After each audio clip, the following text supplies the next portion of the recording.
This is Sam and Joku, host of the Ravens Talk podcast. We're running out of OCs here. We need to get an OC together. We'll talk about which OCs are available. I'm Kadris, my Super Bowl champion. Yo, check this out. There is a new head coach having his first introductory press conference. I'm going to be there. And I'm Kevin Oestreicher, the host of Locked On Ravens. Jesse Minter is filling out his staff, and he's done a pretty great job so far. We'll talk about that and so much more coming up on the Locked On Ravens Squad Show. Rise and shine. It's the Ravens Squad. Everything Baltimore Ravens every week. Covering all the big hits and game-changing plays from the heart of Charm City. The way only the Locked On Podcast Network can. Flock together and squad up. The Ravens Squad Show starts now. What is going on, Ravens flock? Welcome to another episode of the Locked On Ravens Squad Show. This is Sam and Joku, joined as always with Kevin Oestreicher and Kadri Ismail talking Ravens football here on Wednesday. Thank you guys so much for tuning in. Want to let you know that today's episode is brought to you by Gametime. Download the Gametime app, create an account, and use code LOCKEDON for $20 off your first purchase. Jesse Minter has arrived in Owings Mills.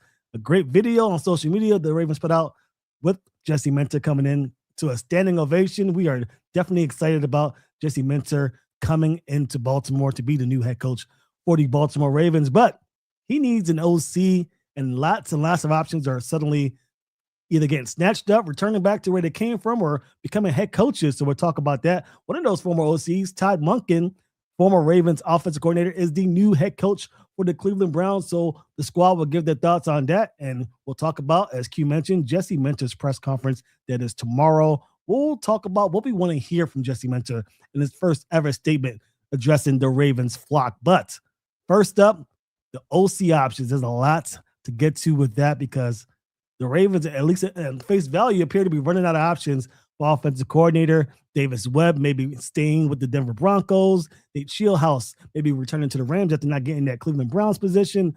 Lots and lots of intrigue regarding who is actually going to come in to be that coach for Lamar Jackson for the foreseeable future. Kevin, after hearing the news about Todd Monkin staying with the Browns or going to the Browns and Shieldhouse going possibly staying with the Rams and, Davis Webb probably staying with the Broncos, who's left? Who is left? I'm left. I'll do it. If they want me in there, I'll do it. I'll call plays. Derrick Henry spamming that every single time and, getting Lamar, letting him do his thing in the pocket, get that O-line straight. I mean, I'll do it. But no, realist when talking about what's going on here. Yeah, I mean, the options are dwindling. I mean, I guess if you want specific names, Kliff Kingsbury is still out there. Maybe it is him that gets the job. You could also look at some of the names that they've already requested in terms of Scotty Montgomery over in Detroit, Declan Doyle in Chicago. And, there was the report that, with Davis Webb and the Broncos firing Joe Lombardi, their offensive coordinator, the Ravens had requested an interview Davis Webb. So we'll see. But, they were never really linked to Brian Daboll. I know that he was one of the more popular OC candidates in this cycle, but there was never really any buzz about him in Baltimore. There's been a lot of it about Kingsbury, obviously. You could see a couple of other guys that aren't being talked about right now, maybe being options. Jake Peets in Seattle, who's their pass game guy. Maybe he could get a promotion. But one name that people aren't talking about, and actually, I had a guest on for tomorrow. We talked about this a little bit as well. One name that is not getting a ton of attention right now, which I thought would honestly be getting a little bit more, is T. Martin. I thought that T. Martin would be getting a little bit more run in the media in terms of offensive coordinator, not even just for Baltimore, but obviously he's talked a little bit about waiting on opportunities, maybe what develops in Baltimore, what develops in New York, et cetera, et cetera. Now with Monkin in Cleveland, maybe that's an option for him as well. But, T. Martin's been around the team. He and Lamar have a good relationship. And I think that is a guy that has familiarity with the organization. I'm not saying he is 100% going to get the job or anything, but I'm surprised with how little we've heard about T. Martin over the course of this cycle because, I think he's put in the work. He has experience both as a player and as a coach, and I feel like he'd be a good option for it. But right now it feels like, Kingsbury and Doyle are two popular names, but I'd keep my eye on T. Martin. I feel like that's somebody that hasn't been talked about a lot. You know what? Even Tanya Bowman, 7208, she even is co-signing on it. I agree with her. Like, he does know Lamar. I mean, gosh, like if there was ever a time, uh, from a chemistry standpoint, from all right, sure, I've been here in the Roman era. Sure, I've been here in the Monkin era. And I have my own thoughts on how a offense can flow and vibe. And I can take from all of that and build into what I know number 8 like. And then you won't be even skipping a beat. Everybody, you won't be having a disgruntled Bateman sitting there because I think you would have a guy that already knows that room because he was the receiver coach before when he became the quarterback coach. So my mindset is, yeah, like you got this, you got an opportunity, but I'm curious as to the why his name hasn't been floated around in all the different circles. And speaking of receiver coach, just quickly, breaking news of literally 1 minute ago is Greg Lewis is being requested to interview for the Titans wide receiver position coach. So that's a name. And, obviously he's been developmental. He's a multi-Super Bowl champion over in Kansas City before he came over to Baltimore. So again, not a lot of the staff is expected to stay on. We do now know one name is staying on, but that'd be interesting. Guys are going to leave the organization, even, well-respected guys like Greg Lewis, and, could be an option for a fresh start there. So we'll see. Good. That'd be a good fresh start. That's all I'm going to say about that. I mean, to Keith's point, the receivers, Zay Flowers, yeah, he's come on strong from Boston College, but these receivers are really haven't done it. Tez Walker has shown flashes, but hasn't put it all together.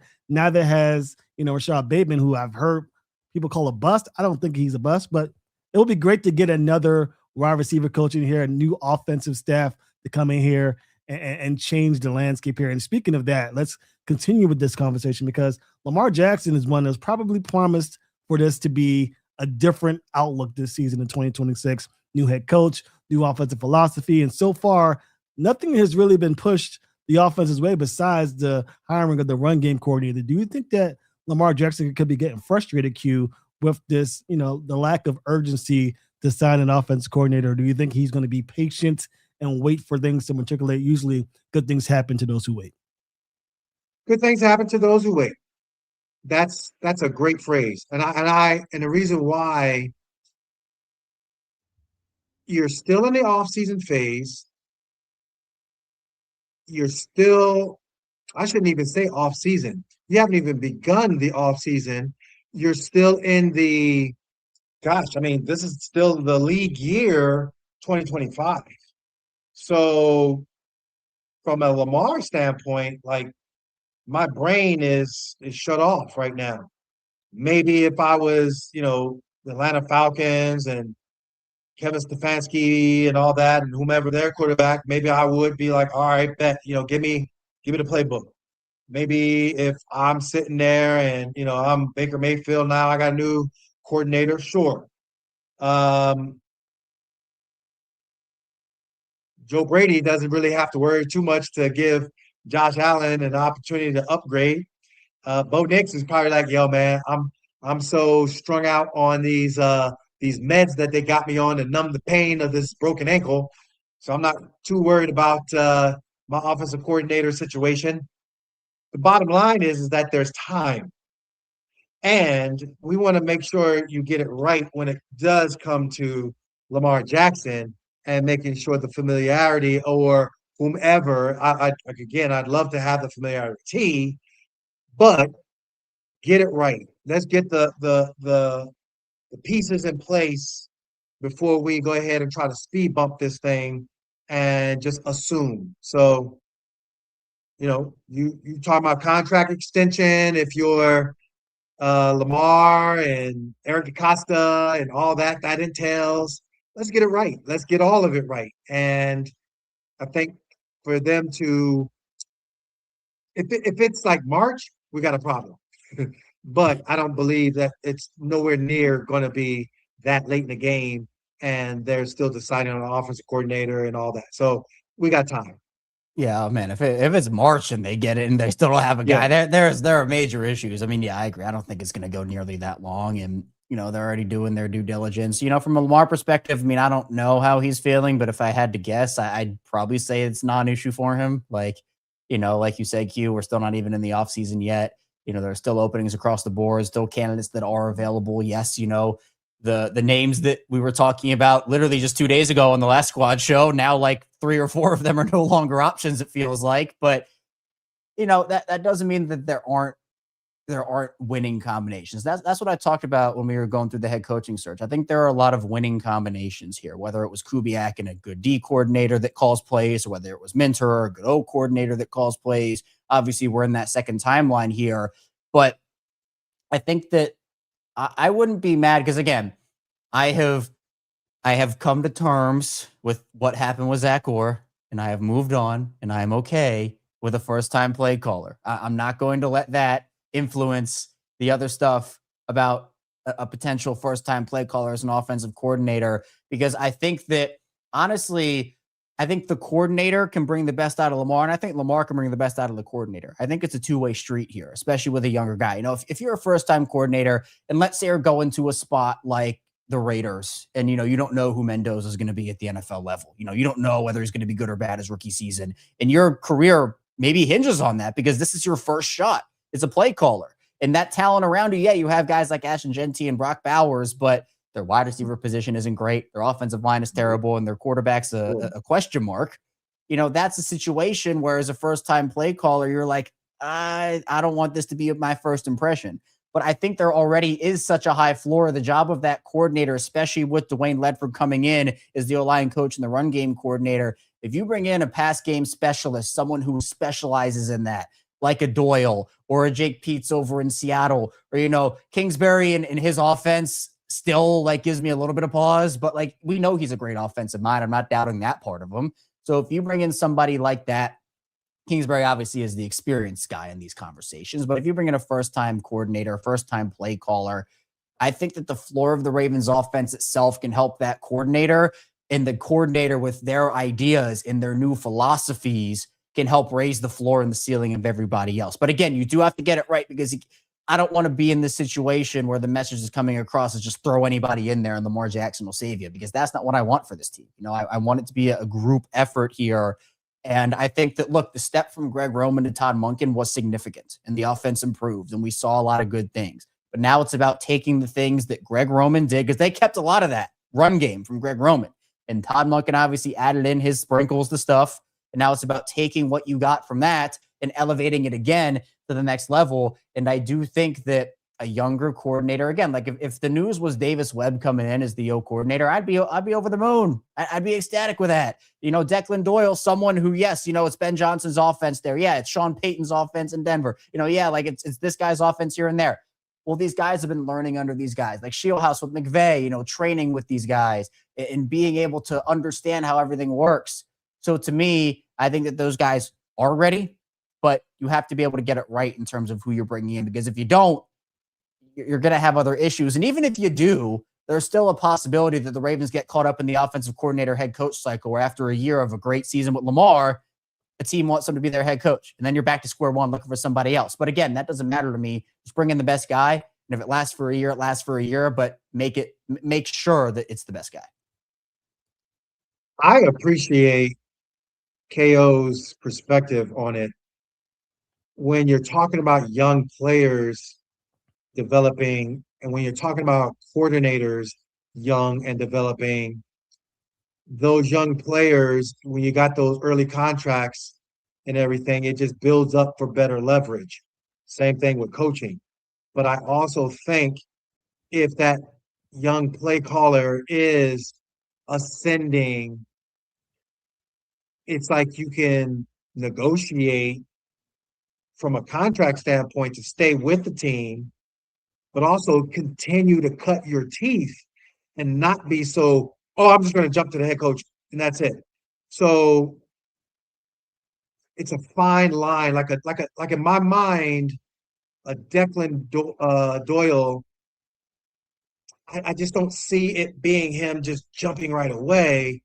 I see him developing like 2, 3, 4 years of just potentially dominating football with, one of the greatest quarterbacks of this particular generation and put your stamp on it. So in my mind, a T Martin, he's gonna be loving it as well. Those are things that you would consider. But to your point, yeah, there are some other guys that would do really well and want to jump ship and then get the head coaching spot. I'm not just saying put all your eggs in the Declan Doyle basket, but I am saying that if it is him, if it is T. Martin, just those two names in particular, I would love to see them grow. And I think that they would love to grow and be able to see it to the end. Now, if it just so happens that the end is where are we going next year for the Super Bowl, fellas? We talked LA. about the LA. road trip. Oh, bruh.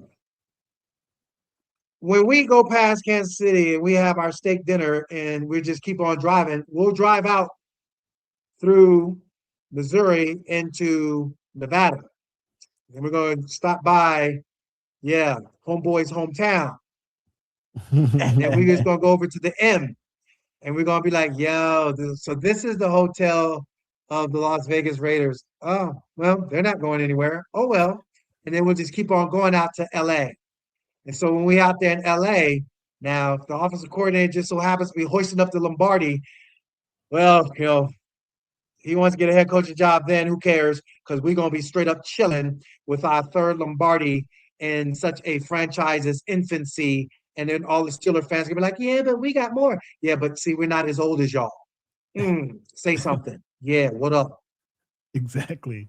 I don't know why Steelers fans do that. You guys have been around since the NFL has been in existence, throwing on 6 championships. Yeah, we got 2. We only hitting 30 years old. So we're going to get that third one maybe as soon as this year. But when we come back, we'll talk about a head coach looking to get that franchise's first championship, really. Has Browns ever won a championship? Maybe not the Super Bowl, but I think they've won like the NFL championship or something like that. But they have a chance to get it done with Todd Monkin as the new head coach. A surprise if there's ever been one. So we'll talk about that here next on the Locked On Ravens Squad Show. Hey, it's Matt Derry from the Locked On Lions podcast. The people I love depend on me. If I'm gone, the financial responsibilities don't disappear. I didn't want my family figuring things out during the hardest moment of their lives. That's why I knew only one place to go. I chose life insurance through my friends at Ethos. Ethos makes getting life insurance fast and easy, 100% online. You can get a quote in seconds, apply in minutes, and get same-day coverage. There's no medical exam. You just answer a few simple health questions. You can get up to $3 million in coverage. Some policies are as low as $30 a month. I love the folks at Ethos. Protect your family with life insurance from Ethos now by going to ethos.com/LockedOnNFL. In as little as 10 minutes, you can get the free quote and up to $3 million in coverage at ethos.com/LockedOnNFL. That is ETHOS.com/LockedOnNFL. Ethos.com/LockedOnNFL. Application times and rates. Welcome back to the Locked On Ravens Squad Show. Sam and Joku, Kevin Oestreicher, Kadri Ismail, talking Ravens football. Remember, we're here twice a week, Mondays and Wednesdays at 7:30 p.m. Eastern time. You can also catch Kevin on the Locked On Ravens podcast 5 days a week, including the weekends, depending on the headlines. You can also catch Kevin with the press conference with Jesse Mentor live, after the press conference. So make sure you tune in for that. So lots of Ravens content, lots of Ravens news, and even when it's not directly associated with the Ravens, it's still indirectly. And that is the case with this next segment. Todd Monkin, former Ravens offensive coordinator, 2 years as the offensive coordinator for the Baltimore Ravens, one in which got Lamar Jackson an MVP award. He is now the new head coach for the Cleveland Browns after the Browns fired Kevin Stefanski, who is now the new head coach for the Atlanta Falcons. So lots and lots of hiring and firing going on in the NFL. This may be the most surprising for Todd Monkin to be the new head coach after a litany of head coaches came into interview and withdrew their applications and all that. So, Kevin, I want to get your thoughts here. Todd Monkin, not the greatest way to end things in Baltimore, but still gets a fresh start is a new head coach for the Cleveland Browns after potentially being the OC for the Giants with John Harbaugh. So give me your thoughts on that. Yeah, I mean, surprised, I guess, is the word. I mean, I knew he was in the running. I feel like people just kind of discounted Todd, and everybody was kind of locked in on Jim Schwartz or Nate Scheelhaase, but apparently Monken sold him on their offensive plan, and it didn't go over well with Schwartz apparently, and he seems to be on the way out. So, if Jim Schwartz just wants to come on over to Baltimore, play calling might not be an option, but that's okay. That's okay. We can still make it work in Baltimore. But yeah, I mean, it's a little different than Harbaugh going to the Giants because, and this is actually something I talked about on tomorrow's show. It's like, Harbaugh's in the NFC now, like you're going to play him once in however many years or whatnot. You're going to see Todd Monken twice a year. like you're seeing him, you're going to Cleveland, then he's coming back and you're going to see him again. So it's funny, the reports that have come out about how Harbaugh was essentially all in on Monken to be his OC. That was where all the tea leaves were gathering and saying, all right, this is what's going to happen. And this apparently threw a really big wrench in John Harbaugh's plan. And, something that is a really big conversation point is just like, where are all these guys going to go in terms of like free agents for the Ravens and coaching guys? And I'm sure Harbaugh was, sitting up there like, oh, hey, I'm gonna get whoever I want. Like, let's go. And now the reports are, this is really like done Harbaugh in a way. And Monken is trying to hire the coaches that Harbaugh wants. So it's funny to kind of see this sitting back. It's almost like if you guys have seen that meme of like two people fighting and the one person like just holding their phone and sipping and just like kind of watching from afar. That feels like this is what it is. It's like Harbaugh and Monken fighting over these guys, and all the Ravens fans and the Ravens and all of us are sitting back and we're just like, okay. Okay. George Warhop goes over to Cleveland. Okay. All right. That's cool. All right. You take him and other guys as well. T. Martin could be in that conversation of Harbaugh maybe now wants him for OC. Maybe Monken's trying to get a pitch for Martin to come join him. Maybe Minter's trying to get a pitch for Martin. So T. Martin's being dragged in all different directions. I mean, it adds a layer of intrigue. It's another layer of intrigue. Now, again, there were a lot of different things just from the Cleveland perspective that drove people away. And again, this is like, I saw it on social media. This is like the most Browns thing to ever happen because they, for lack of better words, scared a lot of candidates away because they were like, Jim Schwartz has got to be the DC. Like, they want Jim Schwartz to be back. That was the rumor and the report. And then they finally find someone that is probably willing to do it in Todd Monkin. And then Jim Schwartz is like, yeah, no, I'm done with this. This is crazy. Like Jim Schwartz apparently like was livid that he did not get this job and could be leaving. And again, come on down to Baltimore. Players love Jim Schwartz. Myles Garrett, you can come on down too. We're not going to say no to you either. You can come on down. Denzel Ward, bring everybody with you. But yeah, this Monken hire is certainly intriguing. And I'm like, again, I'm going to have my eye. Obviously, we're going to have a lot of Baltimore Ravens coverage this offseason. I mean, that's what we do here on Locked On Ravens. But, there are going to be a lot of moves about the Giants and the Browns make that are going to be directly related to Baltimore. And I'm curious to see just how many of those transpire. All I have to say is this. Come the draft, that's where it's going to be a little bit more interesting for me looking at what the Giants do, which tangentially only because we, like you said, Kevin, we don't really care. It's not like we're playing them in our division, but I just tangentially I'm curious now that John will be having more say, if you will, and what does that look like for the Giants? And I am curious because they are in our division, AFC North, what Cleveland will do and build up the team. And then kind of compare it a little bit just to get a bigger, better idea of like, was what was stated before with regards to how Eric had his say, yet John didn't have his say, i.e. the Puka Nacua stories, little details like that. That's where I'm more interested in when it comes to how Cleveland's going to formulate their draft. And then obviously just, again, like I said, tangentially what the Giants are going to be kind of doing. But yeah, overall, the Monkin intrigue. I mean, I liked him. I didn't have, all the negatives of what, was said. I liked his straight shooting way of being. I appreciated the offense. I saw how the offense looked from day one when they were in training camp, and I saw how, he was trying to install some things. I think that there were some things that John Harbaugh did and said that limited the third year progression within the Monken third year progression that I think ultimately was both of their undoing, which, yeah, you're not going to have that now because you're the head coach. You're going to be able to run the show the way you want to run the show. So, yeah, the intrigue as far as just the building of the team, because I think ultimately for us as Raven fans, we want to see the Ravens excel. We know what the playoffs look like.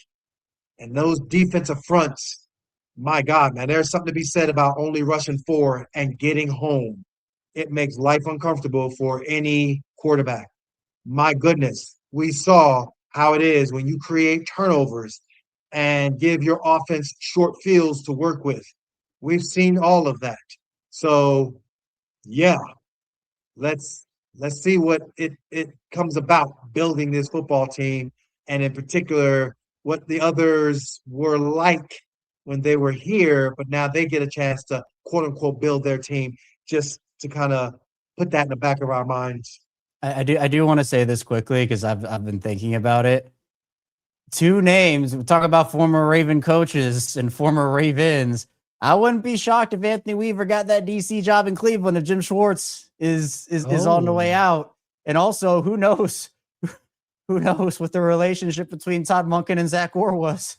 But I mean, if you're looking for a DC and you're looking for that Ravens connection, I mean, could be, maybe, I don't know. So again, it's just because I was just reading that the Giants hired away a former Ravens, I think, strength conditioning coach, if I remember correctly. Aaron Wilson put that news out. So again, I'm just expecting like 1 or 2 of these a day at this point, like former Ravens coaches going somewhere else. Like, and Wink almost got the Jets DC job before Aaron Glenn decided he wanted to call plays, apparently. So we're just seeing all these. The Ravens coaching tree is insane, and we're seeing that every single day.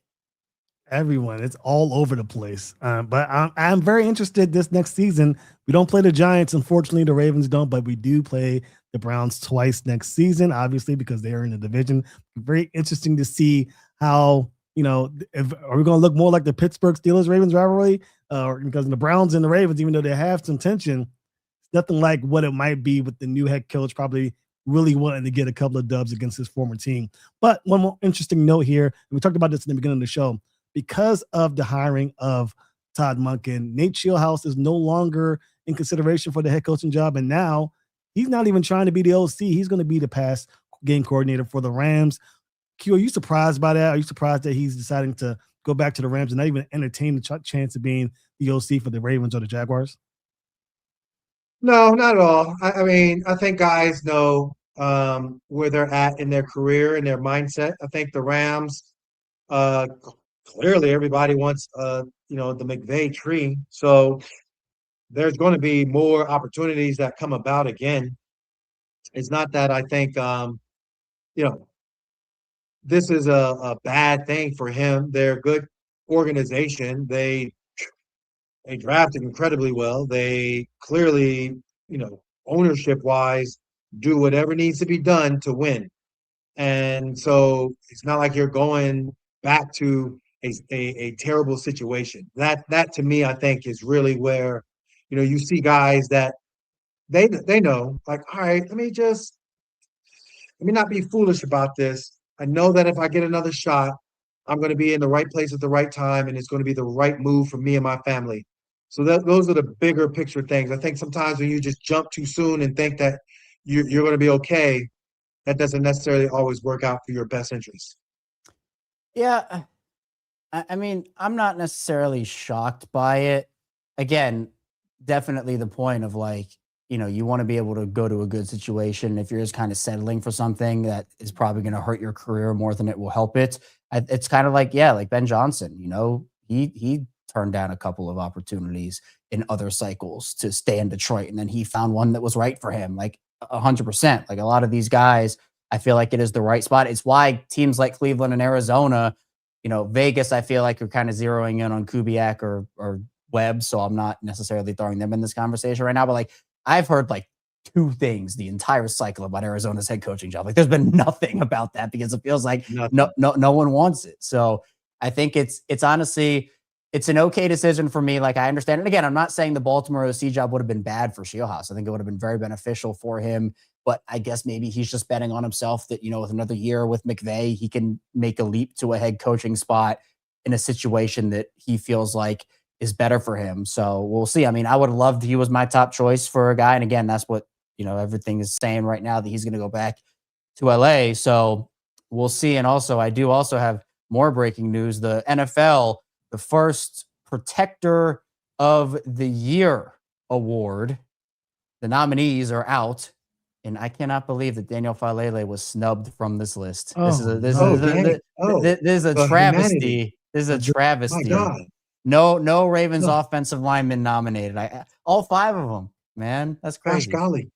That's crazy. This is worse than Bill Belichick not getting. That's the worst number of the week. Worst number of the week. I mean, I'm shocked that this isn't like breaking news. We should do a whole show on that.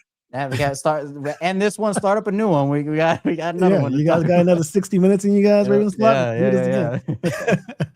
All right, we're gonna take a quick break. When we come back, Jesse Minter is the new head coach for the Baltimore Ravens. I am sure he is putting pen to paper on that contract right now at Owings Mills. He's going to talk to the media and the fans on Thursday to discuss what his plans are for this team this season and in future seasons moving forward. We'll talk about what we want to hear from Jesse Minter next here on the Locked On Ravens Squad Show.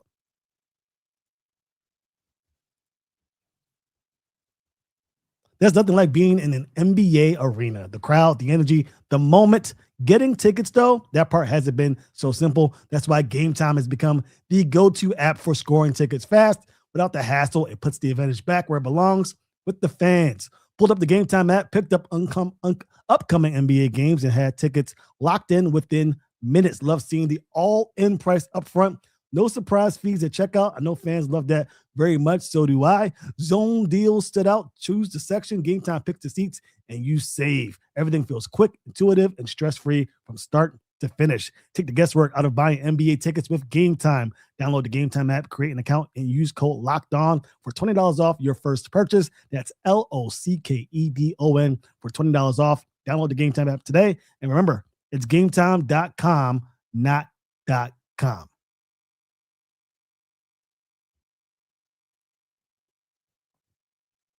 Welcome back, Ravens Flock, to a special episode of Locked On Ravens Squad Show. Myself, Kevin, Q, talking Ravens football.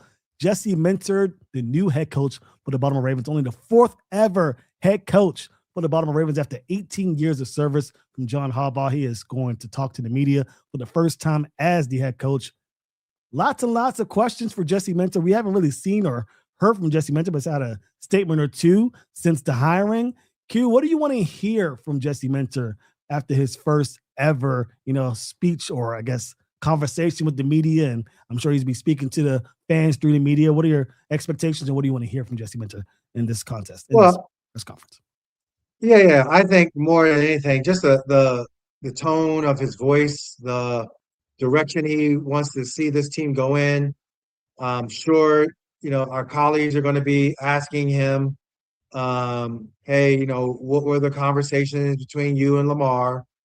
That's, everybody's going to be wondering. But then again, what is his vision as far as, for Lamar? What is his vision as far as the restoration of the defense?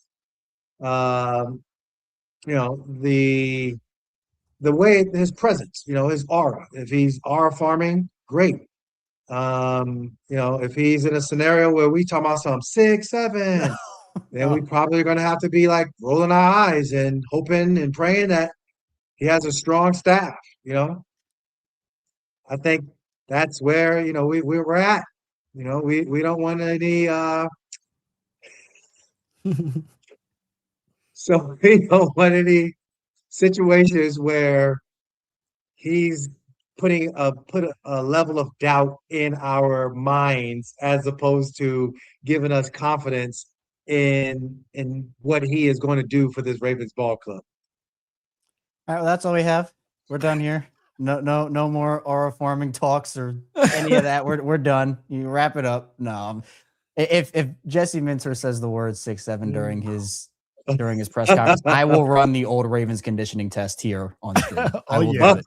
I will do Holding you to it. I will do it. I want to do. I'll do it. I'll do it for free. Actually, that's something I want to do, and Q's going to train me for it. Yes, I will. For me, I mean, yeah, the messaging is going to be really key here, and even in the videos that the Ravens have posted over the last, we're recording this at, we're here at almost 8:30 p.m. as we're live, but the Ravens posting some videos over the last couple of hours. You can just tell like the messaging from Minter already, like he's super excited to be in Baltimore. He wants everybody to be involved. It's not about him, it's about the team. Like that's all stuff.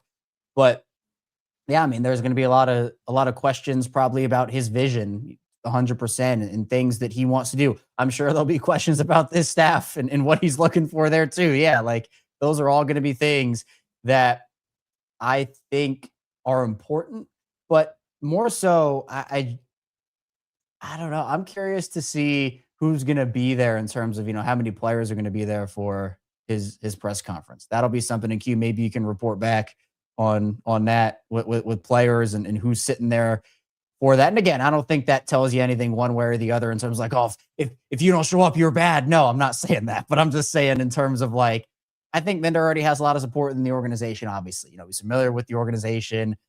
We've seen that with some of the guys that he's bringing onto his staff with the familiarity aspect. He's a relationships guy. It feels like, like the Harbaugh family is the ultimate relationships family, but I do think that Jesse Minter has his own set of relationship skills that he's already putting on full display and kind of seeing his vision for what he thinks. I'm sure, he'll be asked about potential big swings in the offseason or what he wants to see or, play calling wise, what he's going to do, what his staff is going to do. But I'm sure there'll also be questions, about John Harbaugh and, what he learned from John Harbaugh. Maybe he'll be asked about Mike McDonald in the Super Bowl. I don't know. But, Sam, I know we talked about it on the show this morning, like the messaging to me and that different message that, we've been hearing the same a different version of the same message, I guess, for 18 years almost. And it's changed over the years for Harbaugh and it, took on new forms of life of its own.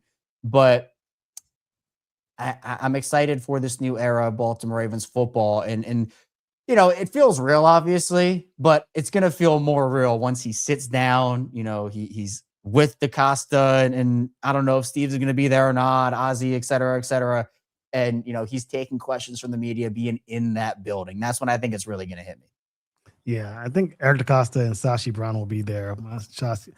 Steve Bisciotti won't be there, which is, it'll be very interesting to see what players are there. I know when Mike McCarthy was brought in, TJ Watt wasn't in attendance and some fans were feeling some type of way about that. It's a snowstorm just got over in Baltimore, so I want to hold it against these players, especially Lamar Jackson. He loves the heat and not so fond of the cold, especially the snow. So wouldn't put it against him if he's not there. What I want to hear is I want to hear him say he's going to call the plays. I don't think it's been confirmed that he is going to be the one calling the plays. We assume he's going to be calling the plays, but he hasn't actually said it. So that's what I want to hear from his mouth. I'm going to be calling the plays on defense. I'm going to get this team right. Now, I also want to hear if he thinks that he needs a big time pass rusher to fix this pass rush unit. There's a couple of guys over there in LA that helped him get some sacks, with Khalil Mack being one and Odafe Owe, a familiar face, coming in there and getting some sacks for Jesse Minter during his time with the Chargers. So it'll be interesting to see what he says regarding that. If he doesn't call the plays, Kevin, will you be disappointed? I guess so. I'd be more surprised than disappointed. I mean, I guess I would be disappointed in a way. I mean, I think that if he doesn't call, okay, I'd be disappointed if the defensive coordinator they bring in to call plays is not better than Minter. But my thing is, I don't think there's a defensive coordinator out there that is better than Minter at calling plays. Like again, if you bring in Jim Schwartz and he calls plays, then yeah, all right, cool, I'll live with that. But if it's some up and coming guy who or a first time play caller, maybe a guy that didn't really succeed in his first stop. I mean, you have your guy right there. So I mean, I think that the more I kind of talk, I feel like it would be disappointing because one of the main reasons obviously is like you brought him in to be a leader and to change the culture and all that stuff, or at least, continue to add on to the culture. But I mean, you brought him in because his defenses have been really good and he's incredible at game feel and calling plays. So it's definitely something that was one of the allures to bringing him in. And if you kind of take that away, yeah, I think disappointed is a good word. I think that's a good word to use. There's no way in the high heavens he's not going to be calling a defense. He's going to have his hands all over that defense, and those tentacles are going to be just weaved in, and he's going to, I think that's where like a Joe Cullen comes in, where he, and him have a relationship and a friendship, and if in fact he gets that opportunity to, I mean, they did Kevin not name the DC yet. Are we correct on that? No, they did not. Yep. Yeah. Nope. Yeah. So Cullen, I think, at least got through the door of communication with it. So there's that potential there. But ultimately, I just think it's going to be, like I'm calling the plays. You could set up the defense during the week, and I'll oversee the practice and the whole vibe of everything. But I don't see Jesse Minter like backing off of that, and I mean that's. There's some coaches, the Packers head coach, he, calls the offense. Obviously, Ben Johnson, he calls the offense, but, there's quote unquote supporting staff. Andy Reid has done that for quite a few years and had, his supporting staff as well. So, I don't see that being anything unusual for him being the head coach. And I think it's unusual for us here at Baltimore. I guess we got to bust out the meme of a picture of John Harbaugh with the big old call sheet in the Green Bay game, trying to act like he really calling plays all of a sudden. Never had a call sheet in 18 seasons, and all of a sudden or the 17 season, then all of a sudden 18 and 3/4, 5th, 18th of the season, he's gonna go ahead and pull out a call sheet like, what you calling plays for? You ain't calling nothing. Anywho, they should have given him the QB wristband. They should have had him doing the QB wristband with the play calls. I would have been like 6, 7. Oh God, no. Oh man, you could tell the seat was hot for John. You could tell that was a telltale sign that he understood. His time in Baltimore was coming to an end, because you're right, Q. He had no business carrying that play sheet. He didn't know what he was doing. You know what I'm saying? Like, this one's gonna work, Lamar. Give it to Derrick Henry on the right side. Crazy. Meanwhile, Daniel Falele is like, wait a minute, which one is my right side? Is that my blue shoe or my purple shoe? No, Daniel, you're already on the right side, so it's coming your way. Roly-poly-oly, just block the guy in front of you if you can't. Oh, you can't. Okay, never mind. Just do something. Get in the way, but not of the offensive player. Get in the way of the defensive player who has the green jersey on. Okay? Oh man, I'm telling you. I before we go on break, I got to ask you guys. I know it's going to come up sooner rather than later. How would you feel if Daniel Falele came back on the league minimum? No guarantee of starting, but just to come back here to be maybe a depth piece here in the city of Baltimore. Q, I'll start with you.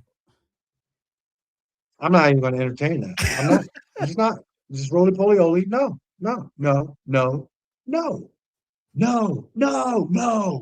Mother of pearl. No. This is a PG rated show. Yes, it is. Yes, it is.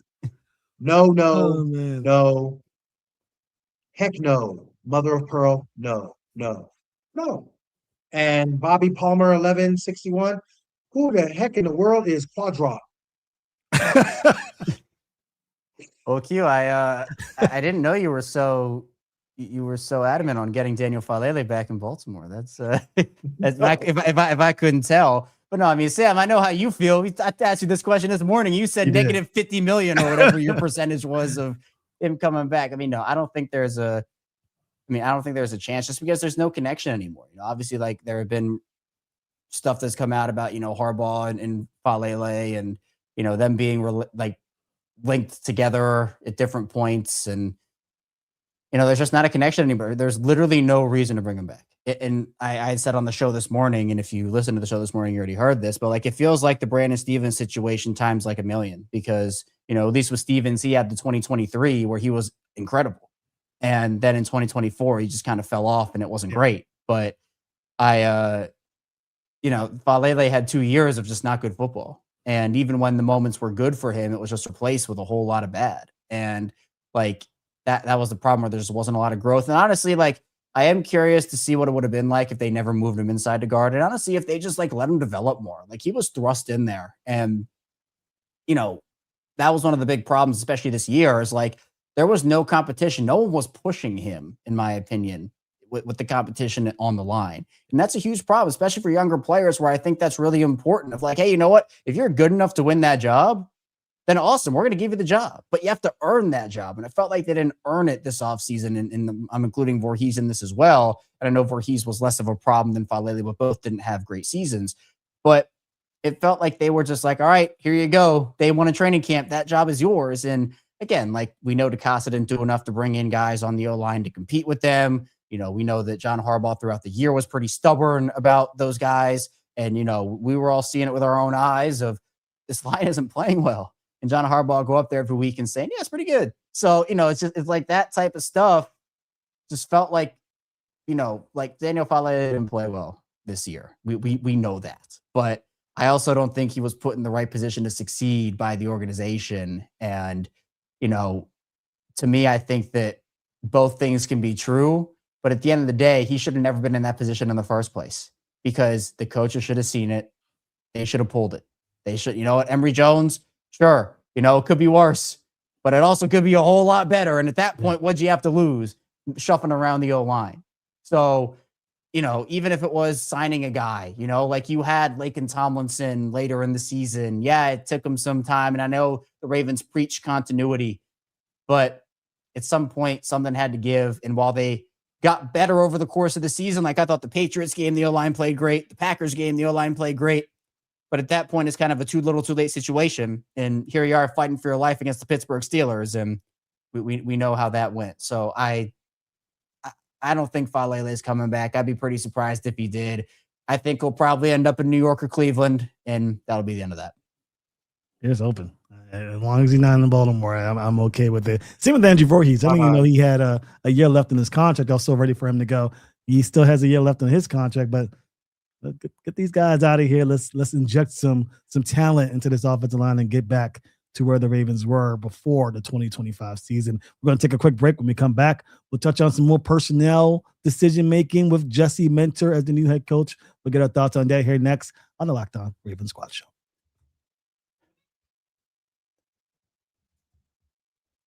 It's the last call for football on FanDuel. One final Sunday, one last kickoff, the final chance to get in on the action before the NFL season officially comes to a close. This is Super Bowl 60, and FanDuel is making sure you're right in the middle of it with a special offer just in time for the biggest game of the year. Whether you're backing the favorite, riding with the underdog, or building one last same-game parlay, this is the game everyone's been waiting for. This is where predictions turn into plays, stats turn into storylines, and every snap feels bigger.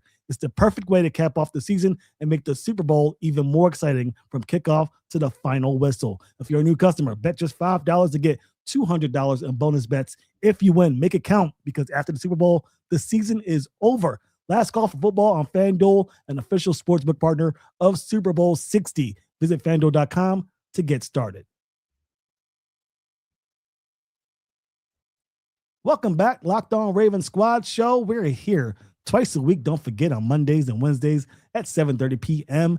Eastern Time. Also, make sure you catch Kevin on the Locked On Ravens podcast 5 days a week, and maybe the weekends, depending on the headlines. Make sure you actually tune in after the press conference with Jesse Minter. He has a live show talking everything about what went down during that press conference. So exciting times. The fourth ever press conference for a head coach here, newly minted head coach for the Baltimore Ravens and Jesse Minter. So exciting time for the Ravens flock, I am sure. So make sure you like and subscribe if you're listening or watching live, or make sure you give us 5 stars and listen wherever you get your podcast. Tell a friend, tell a Ravens fan who doesn't know about the Ravens Squad about the show, and get them tuned in, because we are talking Ravens football all season long, including the off season. Now, talked a little bit about Daniel Falele and his unfortunate couple of years here in Baltimore. It's most likely come to an end. I want to get your thoughts on other players who may have had a rough start, well, rough season in general in 2025, but who may turn the corner now that have a new head coach here. So we're going to really focus on the defense because Jesse Minter is a defensive-minded head coach. Kevin, give me one player who you expect to maybe turn the corner, turn things around after a not-so-great 2025 season. Well, I'm gonna say the name to have the sake of conversation because I want to have a conversation about it. The future is still up in the air, but we're gonna have to see. I'm curious to see what Marlon Humphrey is going to be doing in 2026. Is he going to be on the Ravens? Is he going to be off the Ravens? The Ravens can save about $7-ish million by cutting him. I don't have the post-June 1 number in front of me, but I know that's more. The only way I can see Marlon being a plus on this defense, because again, like he's lost some of his athleticism. We saw him get embarrassed a couple times, and particularly in that Steelers game, and both Steelers games, honestly, they'd have to move him to safety, in my opinion, to have this work. At least to be a hybrid guy. I just don't. And again, like on the outside, you had your guys there with Wiggins and Awuzie, but I don't know. Like I genuinely don't, because I think that if it was Harbaugh, I'm not sure he would have stayed. Now with Minter, there's even more uncertainty with him. But I mean, we can call it like it is. Like he had a tough year last year, and that was coming off of a really good year the year before.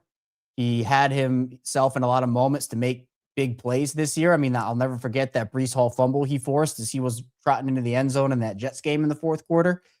But, the corner position for Baltimore is interesting now. I mean, you have Nate Wiggins, DJ Tampa. I'm hoping we can take a leap, and maybe that's more so where you're going with your question, Sam, about like younger players. But in the veteran aspect, I'm intrigued with Marlon, and since I also want to give a younger player Mike Green. That's the guy that I want to see step up. And Malachi. So I'm cheating. I'm giving all the names right now. Malachi. That's a guy too. I'll leave some for you, Q. But those are my top. I've adjusted the question. I'm sorry, Sam. Those are my top three. Those are my top three. I'm interested to see what happens with Marlo, and then I think Mike Green and Malachi Starks should benefit a lot from having Minter on the team. I think Mike Green is just going to benefit by default just because of what we saw with, what they did over in LA. But the big elephant in the room, and I don't know the scenario of Marlon, but we do know Roquan Smith also in that Pittsburgh game was literally, you talk about trying to close out a game, the game would have been closed out if he sheds his blocker and makes a tackle on the running back, and yet he just got punked like 10 yards down the field and darn near out of bounds while Pittsburgh runner just kept trotting on down the field like la la la la la.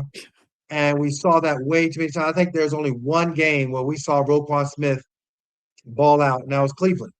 And we were just like, oh, Roquan is back. Oh, he had 15 tackles. Oh, did you see the way he ran into the end zone with the scoop and score on Joe Flacco's fumble? And I'm like, my God, man, if we can have that guy, then we'll be living large. And we didn't have that guy after that. So, yeah, that to me is the elephant in the room when it comes to who's going to benefit the most. Like, Malachi is second in that I'm curious as to the Derwin James effect. He's a really good player, but kind of had a down cycle towards his career. Next thing you know, bam, this dude is back living large under the Minter way. So we got a young player who has more life than Derwin. How's he going to look under the Minter way in Malachi Starks?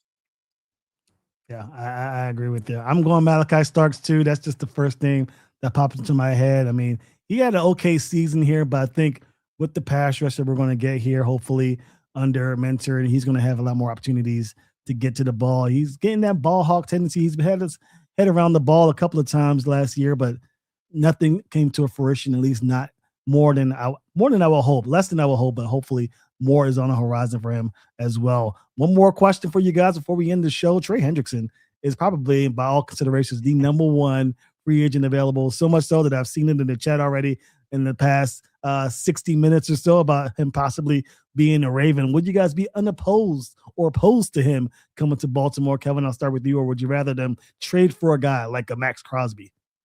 Well, I mean, if I had my pick, I'd obviously go with Max Crosby. I think that'd be everybody's first choice. But I mean, yeah, I've been on the Trey Hendrickson thing for a while in terms of him being a good middle ground, because I have to see it to believe it with DaCosta giving up first like that. He just hasn't. And so He's not. Crosby would be a move that I would make. But I think Hendrickson is a really good middle ground where, like, I do think he still has stuff left. Obviously, he's dealt with the injury stuff and whatnot. But I mean, he's still, I think, really good. And, you know, he might not be Trey Hendrickson of 3 years ago or whatever it was, but I think he can bring you a lot. And that was something I've been saying for a while. I spared Q the whole talking about DeAndre Hopkins for the full month of December like we did a couple of years ago. But I've been kind of floating that idea around of, like, Hendrickson is a guy that not a lot of people are talking about because he's just been injured and he hasn't been playing. That situation in Cincinnati feels like that's done now. He kind of had the 1-year deal extension thingy this year